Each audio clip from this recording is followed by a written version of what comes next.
I knew that voice could not be mistaken. It was his voice. But this time the command, I just couldn't accept it.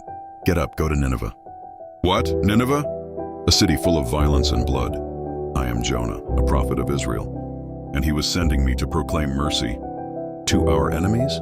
My heart rebelled. That wasn't justice, Mom, that was weakness. So I chose disobedience. I chose to run. I thought if I went far enough, his voice would fade. So I went down to Joppa, boarded a ship to Tarshish, the opposite direction from Nineveh. And as the ship pulled away from the port, I felt relief, but it was an empty relief. My heart remained restless, because even if I could run from his calling, I knew I couldn't run from his presence. The sea raged. The sailors cried out to their gods, but I knew the storm wasn't about them.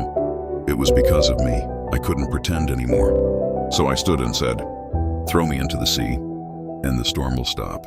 They refused at first, but eventually they did. And as my body plunged into the waves, the storm ceased. I sank to the depths of the sea and to the depths of my soul. I thought it was the end, but it was there that he came for me. A great fish, prepared by him, swallowed me.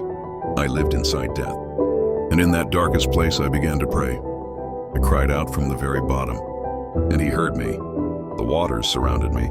Seaweed wrapped around my head. But my heart finally turned to him. Salvation comes from the Lord.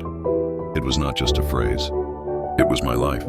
So when the fish spit me out onto dry land, I knew I was no longer the same man. This time, when he said, go to Nineveh, I got up, and I went. I proclaimed his warning to that great city, that God's wrath would come. But what came was not wrath, it was repentance, from the king to the lowest servant, and God forgave them.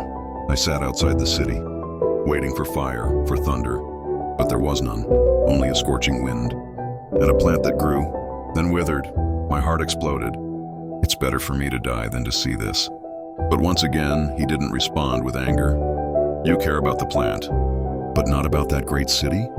His voice was gentle, but it pierced me, and there I realized God's love is far greater than my idea of justice. I wanted God to punish, but he wanted to save. And if that crushed my ego, then let my ego die. Jonah obeyed, but his heart was narrow. But in that moment, God revealed his heart, a heart far greater than ours.